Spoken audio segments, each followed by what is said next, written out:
Majid Kirio is a tiny village on the outskirts of Nawabshah. Like many villages in Pakistan, there is little development in areas of sanitation and water treatment. However, a local NGO has developed a system to naturally and organically treat wastewater. Chandigarh farm society ने ये पाकिस्तान का पहला waste water treatment plant बनाया है। तो actually इसकी ज़रूरत क्या होती है कि वेस्ट वाटर जो है उसके साथ बहुत सारी कंटामिनेशंस होती हैं, जो हम उसमें केमिकल्स और जो सारे पॉइजन्स डालते हैं, तो वो अल्टीमेटली जाके ग्राउंड वाटर को ख़राब करता है। लोग क्या, गवर्नमेंट्स या सारे इदारे या हम खुद भी ये करते हैं कि पानी को वेस्ट करके घर के बाहर तो निकाल देते हैं, मगर अल्टीमेटली वो जाएगा कहाँ? कहीं ना कहीं एक्वाकल्चर में जाएगा, किसी फसल में जाएगा, और उसके जो साइड इफ़ेक्ट्स होते हैं उससे वो ग्राउंड वाटर ख़राब होता है। ग्राउंड वाटर ख़राब होने से वो आप 2-3 किलोमीटर भी उसके इफ़ेक्ट्स आ जाते हैं, तो वो वाटर पॉइजनिंग हो जाती है, जिससे फिर water bound disease, water related disease ये दोनों इंक्रीज़ हो जाती हैं। और जहाँ पे पानी खड़ा होता है तो वहाँ वेक्टर बाउंड डिजीज़ हो जाती हैं, जैसे मच्छर, मलेरिया हो जाता है। तो ये वेटलैंड एक ऐसा सिस्टम है जिसके थ्रू आप पानी को बगैर किसी एनर्जी यूज़ के, क्योंकि हमारे पास पाकिस्तान में एनर्जी के बड़े इश्यूज़ हैं, यहाँ पे बिजली नहीं होती, पेट्रोल नहीं मिलता, डीजल नहीं मिलता। वेटलैंड के बारे में आपको बताता चलूँ कि इसमें 4-5 स्टेप्स हैं: preliminary treatment, primary treatment, secondary treatment, then tertiary treatment. तो पहले जो ओपन ड्रेन सीवरेज होती है, यहाँ सीवर लाइन होती है, तो उसमें हमने पहले जो बड़ी ट्रीटमेंट स्पेस एक बैरियर लगाए हुए हैं, फ़िल्टर लगाए हुए हैं, जिसमें 1 या 1.5 इंच से ज़्यादा का बड़े पार्टिकल्स आगे नहीं जाएंगे। उसको हम बोलते हैं स्क्रीन चैम्बर।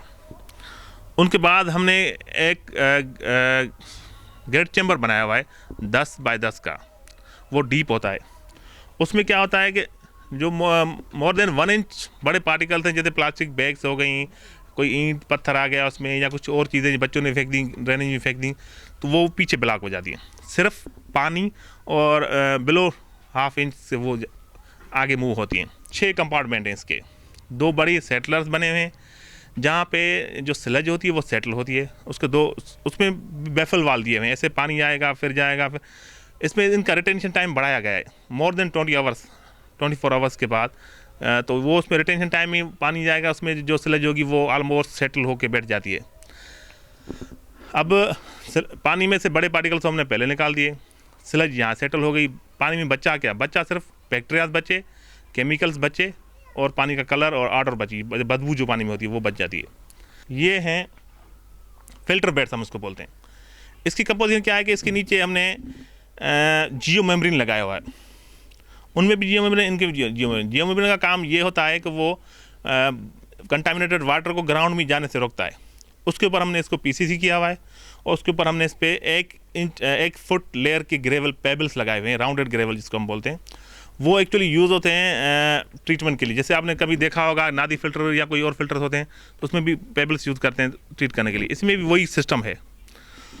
तो उसमें जब पानी जाता है तो उसमें से एक ट्रीटमेंट उसकी हो जाती है, आर्टिफिशियल हो जाती है ट्रीटमेंट। उसके बाद हमने ये देखें, आपने ये टाइफा लगा हुआ है, ये कहना कि आप प्लांट देख रहे हैं, इनकी रूट्स बहुत बड़ी होती हैं। ऐसे जब ये होते हैं तो रूट्स बहुत बढ़ती हैं, और ये पानी में सर्वाइव कर लेते हैं, खड़े पानी में भी सर्वाइव कर लेते हैं। तो इनके रूट्स के थ्रू जो ऑक्सीजन होती है ये सारी इन पानी में चली जाती है। जितनी पानी में ज़्यादा ऑक्सीजन आएगी उतना पानी ज़्यादा प्यूरिफाई होगा। And finally, this clean water is stored here in this man-made pond, where a motor is then used to drip irrigate an area of almost 2 acres.